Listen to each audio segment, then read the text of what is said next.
Tensions are rising between China and Europe as an investment agreement between the two regions remains frozen. NTD's France correspondent David Vivez met with a former intelligence service director who told us more about this issue.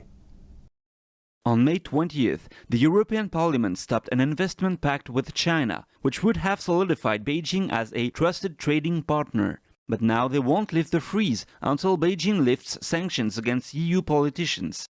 China sanctioned European politicians, think tanks, and other diplomatic bodies on March 10th. This was in response to Western sanctions against the Chinese for their treatment of Uyghur Muslims. In a move to salvage the deal, China's Commerce Minister called the front on Thursday. But a week after the EU froze the agreement with China, it looks like not much has changed. On top of this, Lithuania's relationship with the regime seems to be fracturing as well. On May 22nd, Lithuania said quit a cooperation forum with China, calling it divisive. They urged other European Union members to do the same. Former Intelligence Service Director Alain Juillet speaks on this relationship with China. It is a rude awakening for European countries who understand they now need to change their policies toward China. He says the outcomes of Chinese investments in Europe may not be what they seem. China never gives gifts. China comes and says, "No one wants to help you. We're going to help you." While it sounds kind, it's very dangerous. The port of Pirée in Greece, main port in Greece, is managed by China, and others will follow. The port of Pirée, which we thought it would be something like a cooperation, but now it has turned 100% Chinese, and it's now something completely different. He mentions another project with China that didn't turn out as expected. France, Germany, and Japan offered to use their train technologies to help build high-speed trains for China, but later on, Chinese officials said they didn't need it. It seems they got enough information to be able to build their own train. Looking back, these three countries felt that China got this information from their technology. I can tell you a lot of people are seeing China in a new light.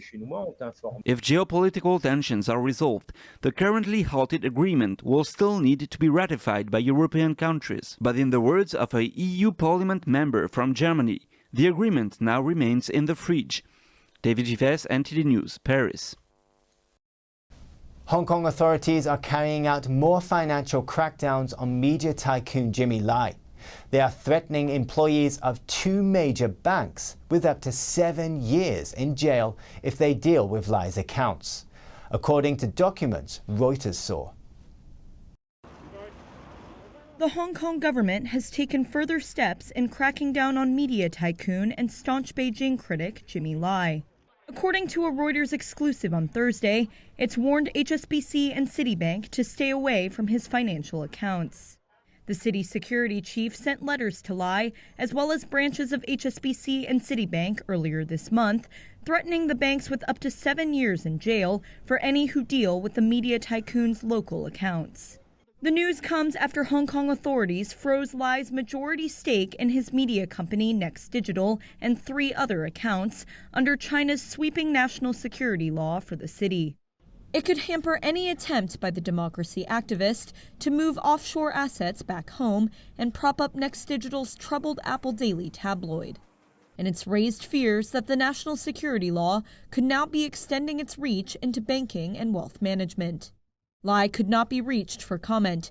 HSBC declined to comment, while Citibank said it could not comment on individuals' accounts. It also comes on the eve of Lai's sentencing for charges related to an unauthorized assembly on China's National Day in 2019. Lai was previously sentenced to 14 months in prison for participating in unauthorized assemblies earlier that year at the height of Hong Kong's anti-government protests. Lai is among the most high-profile arrests made under the security law so far, facing 3 charges, including collusion with a foreign country. It's a long and little-known journey for migrants from Europe's largest ethnic minority, who are arriving by the dozens each day via the US-Mexico border. Like many fleeing hardships in Central America, the Romanian migrants say they are escaping discrimination and racism. Among the hundreds of Central American migrants crossing the Rio Grande River daily on rafts from Mexico to Texas, dozens stood out on a recent day. They were generally taller, and some wore skirts and tracksuits. When U.S. Border Patrol officers who apprehended them near the river tried to speak to them in Spanish, some of the border crossers explained in broken English that they were Romanians.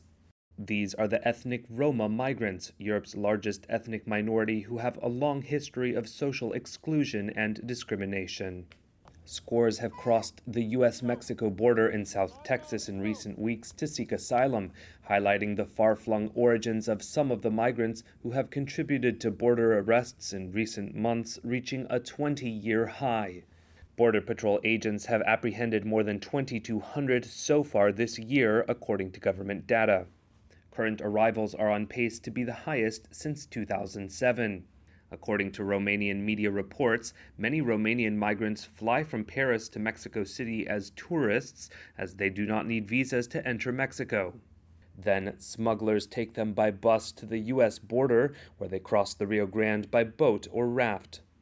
The Romanian government said it had not been notified by the United States about any detained citizens, but said its embassy officials have contacted local authorities after reading media reports. The US government's plan to create over 75,000 jobs through wind power has a catch to it. Many of those jobs will be in Europe. NTD's Patrick Hayden tells us more. President Biden claims his plan for offshore wind power will create over 75,000 jobs in the United States. But for the first several years at least, most of the related manufacturing jobs will likely be in Europe because the US supply chain is lacking. Bearing in mind that the industry is only just starting off in the US, so what we're having to do for this first project is still manufacture a lot of the components in other places. The major parts for turbines, which are twice the height of the Statue of Liberty, will be made abroad, including the rotor blades and gearboxes. We will be manufacturing them in France, loading them onto a large transportation barge, and then sailing them across the Atlantic to the site where they will be installed on the site. Getting factories set up in the US will only happen once producers are assured of supply. They would also need government tax breaks approved to support the industry. And industry experts say that may take years. The outsourcing of jobs underscores an uncomfortable truth for the Biden administration. It's seeking to show political opponents that a transition away from fossil fuels can be good for the economy. But some energy experts say the clean energy jobs he aims to create may not even materialize at all. Patrick Hayden, NTD News. The hospitality industry has been particularly hard hit during the pandemic, and hotels are keen to rebound. For London's Savoy, that means creating an ambience reminiscent of the Roaring Twenties. The bartender carefully pours this golden eye cocktail into a straight-up glass at Sola's pop-up bar. It's a blend of whiskey, cognac, sweet vermouth, Campari and spices. And it could help customers forget a difficult year of lockdowns and quarantines. It's part of a unique new theme at the Savoys Hotel Bar in London, aimed at enticing guests back after the pandemic. People can expect at the Sola's bar an element of surprise, an element of the new Savoy, which is for us where we broke the mold. The first time ever in the history there was a pop-up venue in the driveway, and this iconic driveway under the Savoy sign being created, which alone already created a lot of excitement in the community. The overall theme of the bar takes inspiration from the 1920s, a time of prosperity in the Western world. Following the devastation of the First World War, a staple of the Savoy experience is the afternoon tea, which has been served since the hotel opened in 1889. Here it includes finger sandwiches with fillings like cucumber and green pea hummus, medium-rare beef with balsamic mayonnaise, as well as a range of delicate pastries and cakes.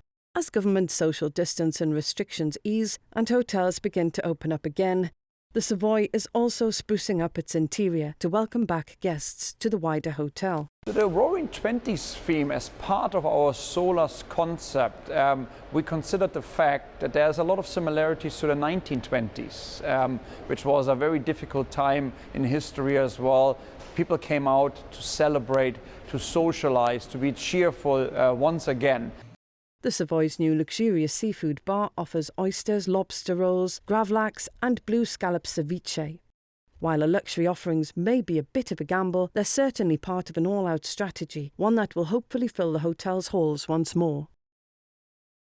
Belgium city officials went to great lengths to keep their promise to preserve nature, building a new car park around a 100-year-old tree. When faced with the choice of building an underground car park and preserving the ancient trees living on site, one Belgian city asked why it couldn't do both. One of Bruges' newest concert hall car parks has an island of nature at its centre to preserve a 100-year-old beech tree. According to the project manager, the city promised local residents to preserve nature as much as possible during construction. Several other trees will also be saved.